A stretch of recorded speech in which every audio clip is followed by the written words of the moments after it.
जय हिंद प्यारे विद्यार्थियों, स्वागत है आपका अपने ब्रदर्स एकेडमी क्लासेस में। जैसा कि आप लोग को पता होगा कि कल कक्षा 9वीं का जो है वो परीक्षा है, जिसमें हिंदी का, विज्ञान का, गणित का और अंग्रेजी का जो है अंग्रेजी विषय की परीक्षा है, जिसके तैयारी को आगे बढ़ाते हुए आज मैं आप लोगों को हिंदी के जैक के द्वारा जारी किए गए मॉडल प्रश्न पत्र के टॉप 40 प्रश्नों को बताने वाला हूँ, जिनके परीक्षा में पूछे जाने की काफ़ी ज़्यादा संभावना है। इनमें से कई ऐसे प्रश्न होते हैं जो परीक्षा में डायरेक्ट पूछे जाते हैं। तो बिना देर किए हम लोग वीडियो को स्टार्ट करते हैं। जितने भी प्रश्न है वो काफ़ी ज़्यादा इंपॉर्टेंट है, तो वीडियो को स्किप नहीं कीजिएगा और वीडियो को पूरा अंत तक जरूर देखें और अपने सभी साथियों के साथ इसे शेयर जरूर करें, ठीक है। तो चलिए बिना देर किए हम लोग स्टार्ट करते हैं। सबसे पहले जो है एक गद्यांश दिया हुआ है, इस पढ़ना है और आप लोग को उत्तर देना है। देखिए क्या दिया हुआ, सबसे पहले इसे देखते हैं। महात्मा गांधी के बारे में दिया हुआ है, ठीक है। महात्मा गांधी का जन्म 2 अक्टूबर 1869 को गुजरात के पोरबंदर में हुआ था। उनका पूरा नाम मोहनदास है। वो सत्य और अहिंसा के पुजारी थे, है ना। उन्होंने स्वतंत्रता संग्राम में महत्वपूर्ण भूमिका निभाई और भारत को स्वतंत्रता दिलाने में अपना जीवन समर्पित कर दिया। उनका प्रमुख सिद्धांत, देखिए इन्होंने क्या किया था कि अन्याय के खिलाफ अहिंसात्मक संघर्ष की बात की। गांधी जी का जीवन सादगी और आत्मनिर्भरता का प्रतीक था। वे अपने पहनावे, आचरण, विचारों से सादगी और सेवा का संदेश देते। 30 जनवरी 1948 को नई दिल्ली में नाथूराम गोडसे द्वारा क्या किया गया था, तो उन्हें उनकी हत्या कर दी गई थी, ठीक है। उनकी शिक्षाएं आज भी विश्व भर में प्रेरणा का स्रोत है और इसीलिए जो है भारत का उन्हें राष्ट्रीय पिता की उपाधि दी गई है। उन्हें बापू भी कहा जाता है, ठीक है। अब इनसे प्रश्न क्या पूछा गया, प्रश्नों को हम लोग देखते हैं। सबसे पहला प्रश्न है कि महात्मा गांधी का जन्म कब और कहाँ हुआ था। तो महात्मा गांधी का जन्म 2 अक्टूबर 1869 ईस्वी में पोरबंदर में हुआ था, गुजरात में हुआ था, ठीक है। पोरबंदर के गुजरात में हुआ था, आपको भी पता होगा। ऑप्शन नंबर 20 का सही हो जाएगा। अगला क्वेश्चन है गांधी जी का प्रमुख सिद्धांत क्या था। तो गांधी जी का जो प्रमुख सिद्धांत था वो अहिंसात्मक संघर्ष था, ठीक है। मतलब कि अहिंसा के पुजारी थे, ठीक है। वो हिंसा न करने पर बल देते थे और सत्याग्रह विचार को अपनाते थे, ठीक है। तो उनका ऑप्शन नंबर 20 का भी सही हो जाएगा। अगला क्वेश्चन बोला जा रहा है महात्मा गांधी के जीवन का प्रमुख गुण क्या था। महात्मा गांधी जो थे उनके जीवन का प्रमुख गुण क्या था, तो वो सादगी, मतलब कि सादगी जीवन और सरल जीवन को अपनाते थे और आत्मनिर्भर होने पर ज्यादा वो भरोसा रखते थे, ठीक है।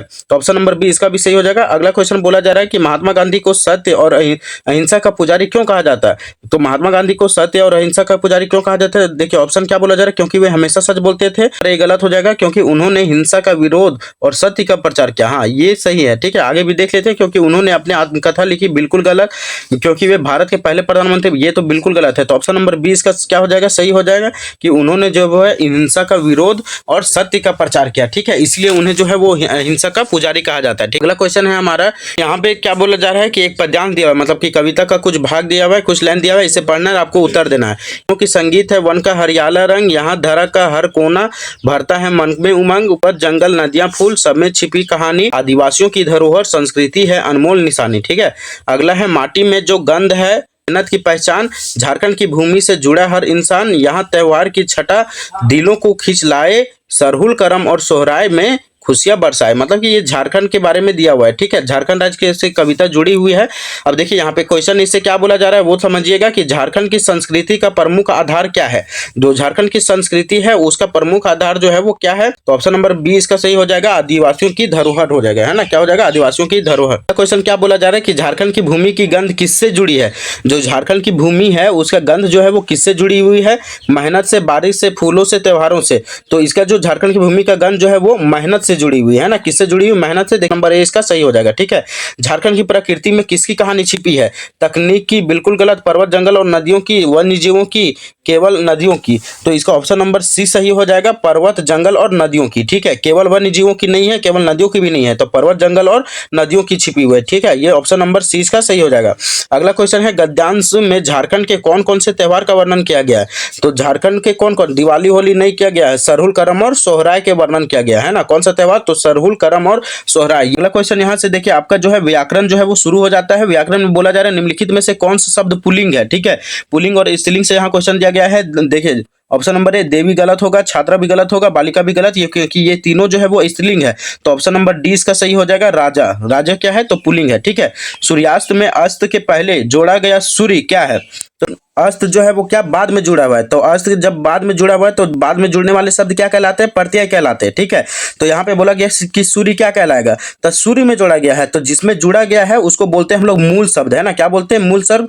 मूल शब्द बोलते हैं तो प्रत्यय नहीं होगा, उपसर्ग भी नहीं होगा, समास भी नहीं होगा। तो ऑप्शन नंबर 20 का सही हो जाएगा, मूल शब्द बोलते हैं। अगर मूल शब्द के बाद में कोई आता है तो उसको प्रत्यय बोलते हैं, और मूल शब्द के अगर पहले कोई आता है तो उसको उपसर्ग बोलते हैं, ठीक है। अगला है निम्नलिखित में से कौन सा शब्द उपसर्ग से बना है। उपसर्ग से कौन सा शब्द बना बना है? ऑप्शन है पुनर्जन्म, मिठास, कर्मठ या विद्यालय। ठीक है, उपसर्ग से कौन सा शब्द बना है? पुनर्जन्म। जन्म, जन्म में क्या लग गया? जन्म हो गया मूल शब्द, और इसमें अब मेरा लग गया है पुनर, तो पुनर में जब मूल शब्द जन्म तो हो गया पुनर्जन्म। ठीक है, अगला क्वेश्चन है उन्नति का विलोम क्या होगा? उन्नति, उन्नति मतलब होता है प्रगति करना। ठीक है, तो उसका विलोम पूछा जा रहा है ना, तो उन्नति का विलोम क्या हो जाएगा? तो अवनति हो जाएगा, है ना। कोई प्रगति कर रहा है तो उसका उल्टा क्या हो जाएगा? अवनति, मतलब कि विरोध, प्रगति ना करना। ठीक है, अगला है पृथ्वी का पर्यायवाची शब्द। तो पृथ्वी का पर्यायवाची शब्द क्या है? तो पृथ्वी का पर्यायवाची शब्द क्या हो जाएगा? धरती हो जाएगा, है ना। क्या हो जाएगा? धरती। गगन आकाश का होता है, वायु तो होगा नहीं, पर्वत भी नहीं होगा, तो ऑप्शन नंबर ए सही हो जाएगा, धरती हो जाएगा। ठीक है, अगला क्वेश्चन क्या बोला जा रहा है? निम्न में से अशुद्ध वाक्य कौन सा है? बच्चों ने मैदान में खेला, मुझे तुम्हारे साथ जाना है, बारिश होने लगी, वे सुबह जल्दी उठता है। ठीक है, वे सुबह जल्दी उठता है। देखिए, बच्चों ने मैदान में खेला, ये भी सही है, मुझे तुम्हारे साथ जाना, ये भी सही है, बारिश होने लगी, ये भी सही है, वे सुबह जल्दी उठता है, ये गलत हो जाएगा, है ना। वे सुबह जल्दी उठते हैं, अगर यहाँ पे उठते हैं होता, क्या होता? उठते हैं, तब ये सही हो जाता, लेकिन यहाँ पे है उठता है, तो ये हो जाएगा गलत, तो ऑप्शन नंबर सी इसका सही हो जाएगा। ठीक है, अगला क्वेश्चन है निम्नलिखित में से किस शब्द की वर्णति शुद्ध है? मतलब कि कौन सा शब्द सही शुद्ध रूप में लिखा गया है? यहाँ पे समझिए ये समर्पण लिख रहा है। ठीक है, लेकिन इसमें से पूछ रहा है कि कौन शब्द जो है वो सही से लिखा हुआ है। ठीक, ये समर्पण जो है वो सही से लिखा हुआ है, इसमें समर्पण गलत है, समर्पण ये भी गलत है और ये भी गलत है, तो ऑप्शन नंबर ए इसका सही हो जाएगा, समर्पण। ठीक है, ना कटना मुहावरे का सही अर्थ क्या है? किसी का ना कट जाता है तो इसका मुहावरे का सही अर्थ क्या है? सामान खो जाना, है ना। अगला है पढ़ाई करना जरूरी है, इस वाक्य में क्रियापद कौन सा है? देखिए, क्रिया इसमें छाड़ना। ठीक है, तो पढ़ाई क्रिया नहीं होगा, जरूरी नहीं करना, है ना। क्रिया कौन हो जाएगा? करना जो है वो क्रिया है, ऑप्शन नंबर बी। अगला है वह धीरे धीरे चलता है, इस वाक्य में क्रिया विशेषण पद कौन है?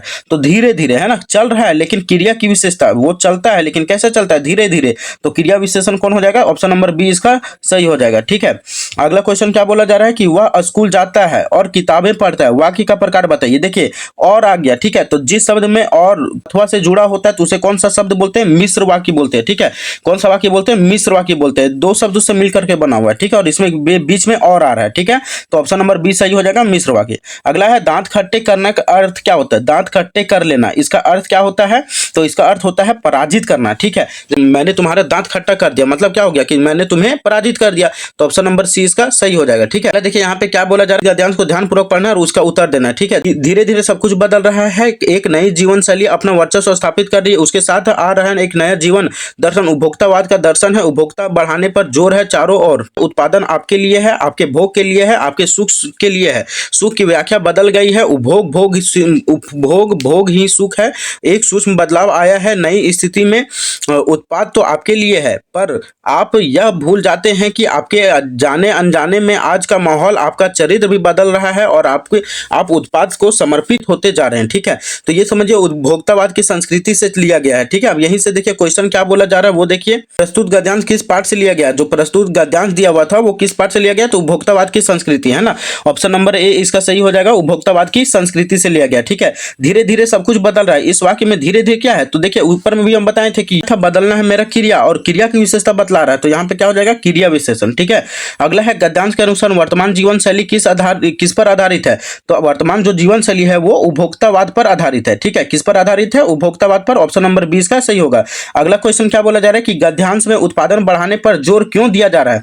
गद्यांश में जो उत्पादन बढ़ाने पर है वो जोर क्यों दिया जा रहा है? क्योंकि लोगों के उपभोग और सुख के लिए, है ना। क्योंकि ताकि लोग जो है उसका ज्यादा से ज्यादा उपयोग कर सके और वे सुख समृद्धि से रह सके, तो ऑप्शन नंबर बी इसका भी होगा, लोगों के उपभोग और सुख के लिए ज्यादा जोर दिया जा रहा है। ठीक है, अगला क्वेश्चन क्या बोला जा रहा है कि निम्नलिखित प्रश्नों के लिए सही विकल्प का चयन करें। अब यहाँ गधे का छोटा भाई किसे कहा गया? गधे का छोटा भाई जो है वो किसे कहा गया है? गधे का छोटा भाई बैल को कहा गया है। आशा की ओर पाठ हिंदी गद्य की कौन सी विधा है? तो ऑप्शन नंबर इसका क्या हो जाएगा? सी सही हो जाएगा, यात्रा वृत्तांत। ठीक है, मतलब कि ये लहासा की ओर यात्रा वृत्तांत पर लिखी गई है। ठीक है, अगला है महादेवी वर्मा का जन्म किस शहर में हुआ था? देखिए आप जो है वो कविता के नाम, उनके कवि के नाम, ठीक है, इसके अलावा कहानी के नाम और उनके लेखक के नाम और उनका जीवन परिचय कुछ याद कर लीजिएगा, क्योंकि इससे कई प्रश्न जो है वो पूछे जा सकते हैं। देखिए यहाँ पे महादेवी वर्मा का जन्म किस शहर में हुआ था? ठीक है, तो महादेवी वर्मा का जन्म जो है वो फर्रुखाबाद में हुआ था। कहाँ पे हुआ था? फर्रुखाबाद में हुआ। ठीक, ऑप्शन नंबर ए इसका सही हो जाएगा। हरिशंकर परसाई जी थे, वो कौन सी पत्रिका निकाली? हंस, मर्यादा, जागरण या वसुधा नाम की जो है एक पत्रिका निकाली थी। ठीक है, बच्चे काम पर जा रहे हैं। ठीक है, जो बच्चे हैं वो काम पर जा रहे हैं। इस कविता के कवि का नाम क्या है? तो इस कविता के कवि का नाम राजेश जोशी है ना। क्या नाम है? तो राजेश जोशी है, ठीक है। अगला है मृत्यु का तरल दूत किसे कहा गया? तो मृत्यु का जो तरल दूत है वो बाढ़ के पानी को कहा गया है ना, बाढ़ के पानी को कहा गया। क्या कहा गया है? तो मृत्यु का तरल दूत। अगला है रीढ़ की हड्डी एकांकी का प्रमुख पात्र कौन है? तो जो रीढ़ की हड्डी है उसका प्रमुख पात्र कौन है? तो उमा है, ठीक है। कौन है? उमा। मेरे संग की औरतें पाठ की लेखिका कौन है? जो मेरे संग की औरतें हैं इसके लेखिका का नाम क्या है? ठीक है, तो इनके लेखिका का जो नाम है वो क्या है? मृदुला गर्ग है ना। क्या नाम है? मृदुला गर्ग। इसलिए हम बार बार आप लोग को बोल रहे, देखिए कविता के कवि और कहानी के लेखक से कितने प्रश्न पूछे जा रहे हैं, ठीक है। तो इसलिए बार बार बोला जा रहा है कि आप हिंदी का और इंग्लिश के जितने भी कविता और कहानी है उनके लेखक और कवि के नाम याद कीजिएगा, ठीक है। अगला देखिए क्या बोला जा रहा है कि पद्यांश को ध्यानपूर्वक पढ़कर दिए गए प्रश्नों के लिए सही विकल्प चुने। रंग रंग के फूलों में रिलमिल हंस रही सखिया मटर मटर खड़ी, मखमल पेटियों सी लटकी, छिमिया छिपाई बिछी लड़ी, है रंग रंग की तितली, रंग रंग के फूलों पर सुंदर फूलों फिरते हैं फूलें स्वयं पर, उड़ वृतों से वृतों पर। अब देखिए इसमें क्वेश्चन क्या बोला जा रहा है? प्रस्तुत काव्यांश के कवि कौन है? सुमित्रा नंदन पंत। कौन है? तो सुमित्रा नंदन पंत है। ऑप्शन नंबर ए इसका सही हो जाएगा, ठीक है। अगला है इस काव्यांश में रंग रंग के फूलों से कवि क्या व्यक्त करना चाहता है? जो रंग रंग के फूलों आया है तो उससे कवि जो है वो क्या व्यक्त करना चाहता है? तो प्रकृति की विविधता है ना, प्रकृति में जितने भी विविधता है, जो अलग अलग जो चेंजेज आते रहती हैं, उन्हीं को क्या करना चाहता है? तो वो व्यक्त कर रहा है, ठीक है। अगला क्वेश्चन बोला जाए छिमिया छिपाई बीज लड़ी पंक्ति का क्या तात्पर्य है? छिमिया छिपाई बीज लड़ी पंक्ति का क्या तात्पर्य है? तो मटर की फलियों में छिपे बीज है ना। देखिए छिमिया छिपाए बीज लड़ी पंक्ति का क्या तात्पर्य है? तो इसमें ये बोला जा रहा है कि मटर के बारे में बोला जा रहा है कि मटर की फलियों में छिपे बीज। जो मटर होता है वो कि अपने फलियों में क्या होते हैं? छिपे हुए रहते हैं ना। तो इसी के बारे में बताया जा रहा है कि मटर की फलियों में छिपे बीज, ठीक है।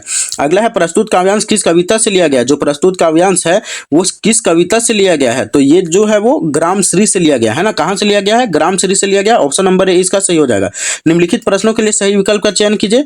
अगला है क्या बोला जा रहा है? कबीरदास के अनुसार ईश्वर कहाँ रहते हैं? जो कबीरदास हैं वो उनके अनुसार ईश्वर कहाँ पे रहते हैं? तो प्रत्येक प्राणी के हृदय में। ये बोला जाता है कि देखिए प्रत्येक प्राणी के हृदय में, दिल में जो है वो ईश्वर का वास होता है। तो कबीरदास भी इसी को बोले थे कि प्रत्येक प्राणी के हृदय में जो है वो ईश्वर का वास होता है। वाक का शाब्दिक अर्थ क्या है? जो वाक है, ठीक है, वाक मतलब क्या होता है? तो वाणी होता है ना। तो वाक मतलब वाणी होता है। तो नंबर ए इसका सही हो जाएगा, ठीक है। स्थान की काव्य भाषा क्या है? ठीक है, जो वो कविता जो लिखे हैं, काव्य जो लिखे हैं, उनकी भाषा कौन सी है? अवधी में लिखे, मैथिली में लिखे, संस्कृत में लिखे या ब्रज भाषा में लिखे हैं, ठीक है। मेघ आए कविता में मेघ का आगमन किस रूप में हुआ है? जो मेघ आए कविता है उसमें मेघ का जो आगमन है वो किस रूप में हुआ है? तो मेहमान के रूप में, कि मेघ जो है वो मेहमान के रूप में आते हैं और आकर के फिर चले जाते हैं। तो ये थे आज के टॉप 40 प्रश्न जो परीक्षा में काफी ज्यादा इंपॉर्टेंट है। उम्मीद करता हूँ कि ये वीडियो आपको काफी अच्छा लगा होगा, आपके परीक्षा में काफी हेल्प करेगा, ठीक है। तो आप अगर चैनल में नहीं है तो चैनल को सब्सक्राइब करें और वीडियो अपने सभी दोस्तों के साथ शेयर जरूर करें। मिलते हैं अगले वीडियो में, तब तक के लिए जय हिंद, धन्यवाद।